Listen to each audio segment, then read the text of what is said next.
Zindabad, Zindabad, Zindabad. UPPL long live, long live, long live. UPPL long live, long live, long live. Sukasih Sabang Komusti Zindabad, Zindabad, Zindabad. Sukasih Sabang Komusti Zindabad, Zindabad, Zindabad. Pemerintah long live, long live, long live. UPPL long live, long live, long live. Pemerintah Zindabad, Zindabad, Zindabad. Hemlata Barman, Maheshwari Barman. আমাৰ UPPL দলৰ যি নীতি আদৰ্শ পাৰে আৰু মানে বাচন বটৰ নামত অলপমান পইচা মানে আৰ্জন কৰিব পাৰে। এই চপুৰ প্ৰাইমাৰীৰ আণ্ডাৰত আমাৰ বেটাগাঁও বৰ্মন চুবুৰী সকলো ৰাইজে ইয়াত উপস্থিত আছিল আৰু তেখেতসকলৰ জ্যেষ্ঠ আৰু তেখেতসকলৰ গাঁৱৰ যিসকলে নেতৃত্ব লয় চেংৰাই হওক বা আমাৰ জ্যেষ্ঠসকলেই হওক বা আই মাতৃসকলেই হওক সকলোৱে কৈ আছিল যে আমাক ইয়াত ইউপিপিএল দলত যোগদান কৰিম বুলি আৰু সেই হিচাপে তেখেতসকলে আমাক আদৰি লৈছে আৰু সেই হিচাপে আমি আহিছোঁ আৰু সকলোৱে ৰাইজে ইয়াত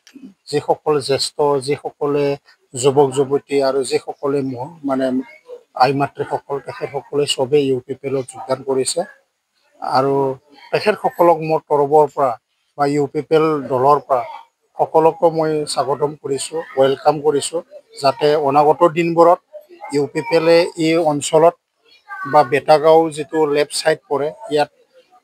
আমাৰ ইউপিপিএল দল হিচাপে অনাগত দিনবোৰত ইলেকশ্যনত ভালকৈ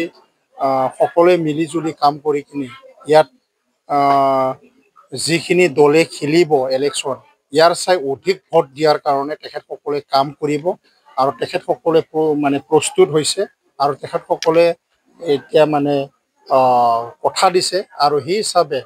এই বেটাগাঁও লেফ্ট ছাইডে ভাল এটা পজিশ্যনত থাকিব বুলি আমি ইউপিপিএল দল হিচাপে আমি আশা কৰিব পাৰিম। এতিয়া আজিৰ যোগদানটো ৬০জনৰো অধিক তেখেতসকলে বিপিএফত আছিলে বৰ্মন চুবুৰীটো কোনোবা বিজেপিটো আছিলে সকলোৱে ইয়াত যোগদান কৰিছে আৰু সেই হিচাপে আমি যোগদান পৰ্বতৰ কাৰ্যসূচীটো সকলোকে আদৰি লৈ আমি কাম কৰিম আৰু তেখেতসকলক একগোট হৈ এই অঞ্চলত এই ৰাইজৰ কাৰণে ইয়াৰ উন্নয়নৰ কাৰণে যিখিনি ১৭ বছৰত কাম কৰা নাছিল আৰু এতিয়া যি ইএম হৈ আছে ইয়াৰ নেতৃত্বত যিবোৰ কাম হ'ব লাগিছিল ইয়াত নোহোৱাৰ কাৰণে ৰাইজে অলপমান ক্ষোভ আছে আৰু সেই ক্ষোভৰ কাৰণে সকলোৱে ইউপিপিএল দলক আদৰিছে আৰু প্ৰমোদ ছাৰৰ নীতি আৰু আদৰ্শ এই ৪ বছৰত যিবোৰ কাম কৰিছে সকলোকে লৈ মিলিজুলি যিটো শান্তি প্ৰতিষ্ঠা কৰিছে আৰু ইয়াৰ কাৰণে তেখেতসকলে যোগদান কৰিছে ৬০জনৰো অধিক যোগদান হৈছে আৰু সেই হিচাপে অনাগত দিনবোৰত আমাৰ শুক্লাই চেপঙত ভাল এটা দিন আহিব বুলি আমি আশা কৰিব পাৰিম। যি ৬০জন মানুহ যোগদান কৰিছোঁ এতিয়া কথা হ'ল কি আমি যি নতুনকৈ ইউপিপিএলৰ দলত যোগদান কৰিছোঁ কাৰণ আমাৰ বহুত সমস্যা আছে যোৱা ৫ বছৰত আমি একোৱেই নাপালোঁ কাৰণ বিজেপিয়ে মানে আমাৰ ৰাইজে বহুতে ভোট দিলে কিন্তু মানে ফালীয়া হিচাপে ভোট দিছে কিন্তু আমি একো নাপালোঁ আমাৰ বৰ্মনখিনি অন্তত আমি একো নাপালোঁ আৰু কাৰণ আমাৰ বহুত সমস্যা আছে চাওক এতিয়া নদী আমাৰ গৰাখহনীয়া আনকি মানে নদী আমাৰ মানে প্ৰত্যেক বছৰে খেদি এতিয়া আমাৰ মানে যিখিনি মানে ঘৰ আছে আমাৰ এইখিনি চব উঠি প্ৰত্যেক বছৰে ২-৪জনকে উঠি যাব লগা হয় ইপিনে আমাৰ কি কয় ৰাজহুৱা যিটো ৰাস্তা আমাৰ মানে ল'ৰা ছোৱালী স্কুলত কলেজত যাৱাৰ হ'লেও আমাৰ মানে সেইটো ৰাস্তাও আমাৰ উন্নয়ন হোৱা নাই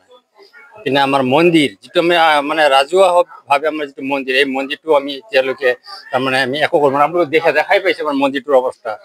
কি অৱস্থাত আমি চলি আছোঁ তাৰমানে সেইফালৰ পৰা মানে আমি মানে কি কয় ৰাজনীতিৰ ফালৰ পৰা আমি একো সুবিধা পোৱা নাই আজি আমি ইউপিপিএল দলত যোগদান কৰিছোঁ এতিয়া কথা হ'ল কি আমাৰ মানে এই ইউপিপিএল দলে যাতে আমাৰ যিটো আমাৰ অভিযোগ সেই অভিযোগবিলাক যাতে আমাৰ মানে পূৰণ কৰে আৰু সেই তেখেতসকলে এইটো আমাৰ আহ্বান যাতে আমাৰ মানে যিটো আগত আমাৰ সমস্যা এই সমস্যাবিলাক যাতে আখৰে আখৰে পূৰণ কৰে।